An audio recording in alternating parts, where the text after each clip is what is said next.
Okay, so normally for book reviews I write down my thoughts and feelings as I'm reading the book in a notebook, and then that gives me something to refer to when I'm reviewing the book and I don't forget certain points, but unfortunately I've lost the notebook, so I'm going to have to try and remember what I want to say off the top of my head for this book review, which is for Wild by Cheryl Strayed. Apologies if this review isn't very intelligent. All the good points are in a notebook that's currently lost, so there you are. I picked up Wild towards the end of last year in a charity shop, but I didn't decide to read it until now because I wanted to see the film, and I'm not usually one of those people that's like, I must read the book before seeing the film, but I thought if I'm going to see the film I might as well read the book first. As it was, I didn't actually get to see the film because it stopped playing in the pictures by the time I'd finished the book, so never mind. This book is non-fiction and it centres around 26-year-old Cheryl who loses her mother to cancer, and she is overcome with grief. She just literally cannot imagine a world without her mother, and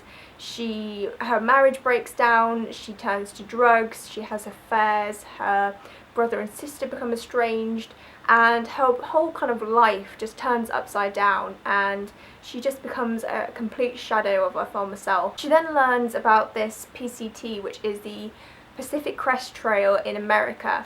It's, how long is it? 1,100 miles along the west coast of America, so she decides to go hiking it. She has no experience, no idea what to do.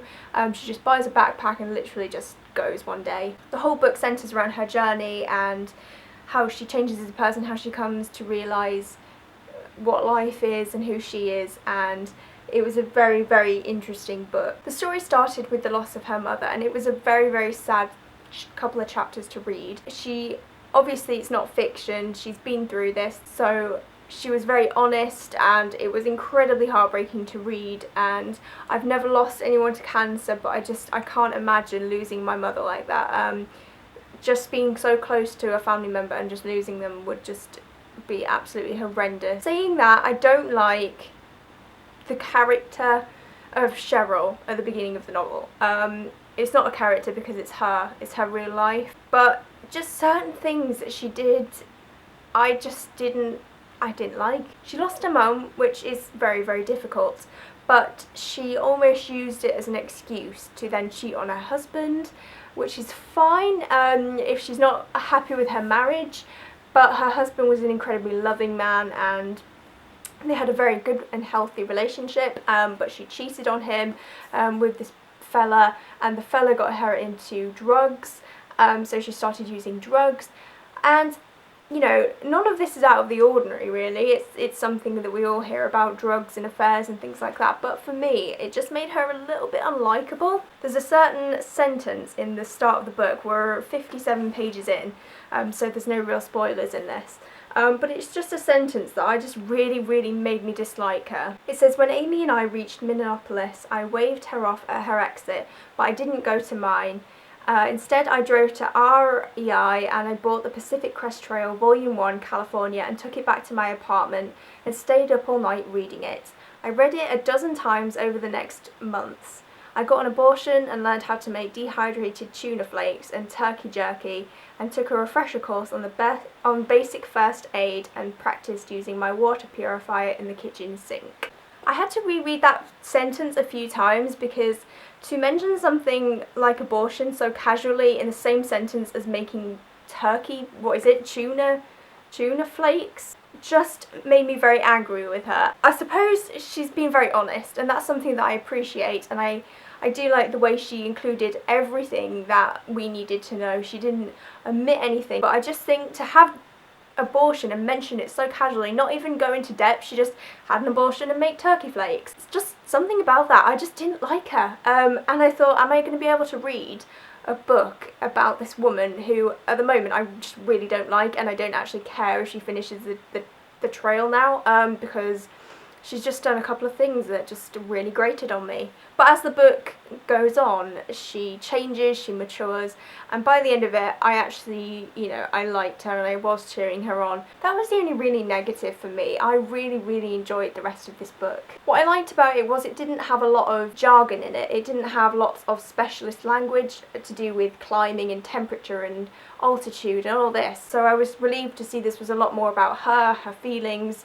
how hard she was finding it, and also the people that she met along the way. There is times that she feels like she's going to quit, and it was genuinely exciting towards the end when she got a bit further and she got more confident in herself. The people that she met along the way were the highlight of the story. They were all very different. I kept having to remind myself that this was a true story actually, because everybody seemed overly nice and everybody seemed kind. If I was hitchhiking, I would not trust people as easily as she does. I think she only has a couple of negative experiences in this book with actual people. I suppose I see the worst in humanity, basically. That's what I'm saying. Maybe it's because I'm British, but everybody seemed very nice, and it was really interesting learning about these secondary characters. You see her learning and getting to grips with what you need to do to be a successful hiker in these kind of conditions.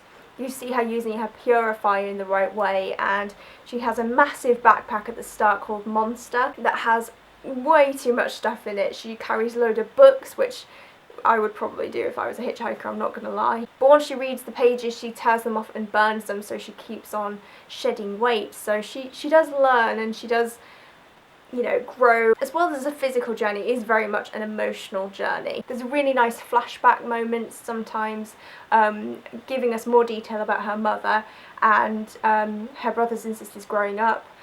Which I really liked. It just gave a bit more of an insight into her childhood. When I saw the author's name, Cheryl Strayed, I thought that was a really good coincidence, but actually it's not a coincidence. She actually changed her name to Strayed. She strays from her family, she strays from her home, she strays to America, and she strays through this hike, I suppose. So it's a very apt name for this woman, I always think. The concept of wild is a big theme in there, and it does look at what it means to be wild and what it means to have a home. She begins to realise that her life is her own, and it's something that she shouldn't waste. She should just grasp with two hands, which, as cheesy as it is true for all of us, really. She says it's very belonging to me, and I think that's a very good message. We lose people and bad things happen to us, and we often suffer, you know, issues like mental illness and physical illness and all this kind of stuff, and it knocks us down constantly. But at the end of the day, it's our life, and we need to make the most of